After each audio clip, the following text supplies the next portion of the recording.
Акварель и азиатская живопись. Смешанная техника. Рисуем кампсис. Растение кампсис имеет очень красивые красные цветы, похожие по форме на граммофон. И этот цветок распускается, он цветет в середине июля, в середине августа, в общем, где-то в конце лета. Везде, в каждой точке планеты по-разному. Эти красивые красные цветы мы отображаем таким образом. Набираем на кисть красный, ярко-красный цвет как основной и на кончик кисти оранжевый.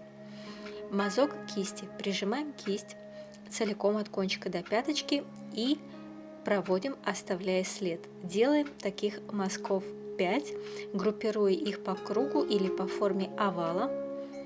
Все это зависит от ракурса цветка. Также и масштаб самого мазка тоже зависит от ракурса цветка, как мы его видим, полубоком или прямо в лоб раскрытым. Далее мы проводим 2 линии, начиная с кончика кисти, затем в конце линии прижимая кисть более. И для того, чтобы нарисовать бутоны, мы оставляем растянутый отпечаток кисти, начиная движение с кончика, а затем прижимая кисть в конце движения целиком к пяточке. Так мы рисуем цветки кампсиса. Итак, 5 мазков кисти, сгруппированные в цветок. Когда мы прижимаем кисть и делаем мазок, и затем мы должны будем нарисовать на этих цветках прожилки на каждом из лепестков. Делаем это самым кончиком кисти, проводя тонкие линии. Для этого возьмем более активный красный или даже бордовый цвет. Делать это нужно в тот момент, когда краска на цветке подсохла, но еще не до конца, чтобы краска равномерно и органично вписалась в предыдущий уже положенный нами слой. Также вы можете и немного поменять цвет для написания цветка. Можно взять даже просто ярко-оранжевый цвет. В природе кампсис бывает даже желтый, так что если вам хочется яркого летнего настроения и вы не рисуете подсолнух, то можно нарисовать желтый кампсис. Итак, работаем сейчас оранжевым цветом. Мазки все те же самые, что и прежде.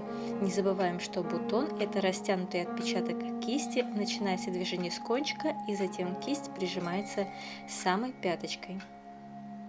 Теперь подрисуем цветкам цветоложа. На образце был кампсис в красно-черном написании, варианте, цветовом решении. Сейчас же мы работаем с оттенками зеленого цвета. Начинаем движение с кончика кисти и затем более прижимаем кисть. Делаем таких мазка 2 под основанием цветка и изображаем цветоложа. С бутонами дело обстоит точно так же, но только еще мы проводим одну тонкую такую же линию по тому же принципу на переднем плане бутона. Итак, начинаем движение с кончика, затем все более прижимаем кисть. Таким образом, такими мазками мы обрамляем цветки и бутоны, сажая их в цветоложа. Теперь переходим к пестикам и тычинкам.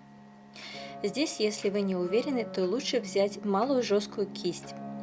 Нужно использовать минимум влаги на кисти, чтобы ничего не потекло. Работаем либо черной тушью, либо черным цветом. Вначале я ставлю кончиком кисти точку и затем провожу в центр тонкую линию. Но в принципе расположение тычинок зависит от ракурса цветка. В общей сложности мы просто рисуем такой фонтанчик из тонких линий, на которых расположены точки. Это движение можно выполнять и в обратном направлении, двигаться от центра линии и потом на концах этих тонких линий, собственно говоря, ставить точки. Работаем в данном случае кончиком кисти.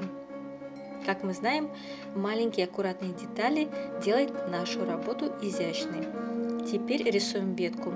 Набрав оттенок зеленого, мы прижимаем кисть и затем тащим ее в нужном нам направлении, немного прокручивая. Для толстой линии мы более прижимаем кисть, для тонкой линии мы менее прижимаем кисть. Где-то работаем с самым кончиком кисти. Теперь листья. Набрав два оттенка зеленого на кисть, один светлее, другой темнее, мы прижимаем кисть и протаскиваем ее в нужном нам направлении. Так мы делаем мазок и группируем эти мазки рядом, чтобы создать листву вокруг цветков. Листва нужна для того, чтобы обрамлять цветок и еще более подчеркивать его красоту. Так что листва нам видна массами, и мы, собственно говоря, изображаем цветовые пятна, подразумевая под ними листья. Еще раз, мы прижимаем кисть и делаем мазок необходимой нам длины. Чем более прижимаем кисть, тем шире мазок, чем менее прижимаем кисть, тем уже будет мазок. Группируем эти мазки в общей сложности по 3 или по 5 и обрамляем ими уже нарисованные прежде цветки. Меняйте оттенки зеленого на кисти от светлого до темно-зеленого. Берите сразу по 2 оттенка на кисть. Заполнив листву, когда она уже немного подсохла, но не до конца, мы берем на кисть темный оттенок зеленого и тонкими линиями рисуем одну основную прожилку и от нее боковые прожилки. Это можно как делать, так и не делать. Это выборочно. То есть, если вы хотите сделать вашу работу более аккуратной и прорисованной, то тогда вы это делаете. Если же перед вами такая задача не стоит, то пропускаем этот момент. Или же можно просто выборочно в некоторых местах подчеркнуть таким образом листья, нарисовав на них прожилки. Теперь дорисуем еще несколько веток по тому же принципу, как мы рисовали основную центральную ветку для тонкой линии. Мы менее давим на кисть, для толстой линии более прижимаем кисть. Движение, мазок кисти, собственно говоря, это линия от точки до точки. Так мы рисуем ветки. И для того, чтобы завершить нашу работу, мы поставим несколько точек на ветках, которые будут как бы обозначать некоторые такие почки и всяческие образования наростов на ветках. И затем подрисуем лозу.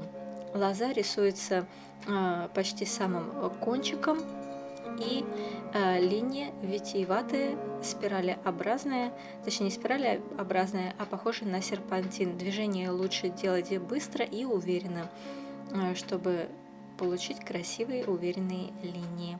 И это последние мазки. Надеюсь, вам было интересно. Оставляйте комментарии, что еще вы хотите, чтобы мы с вами вместе нарисовали.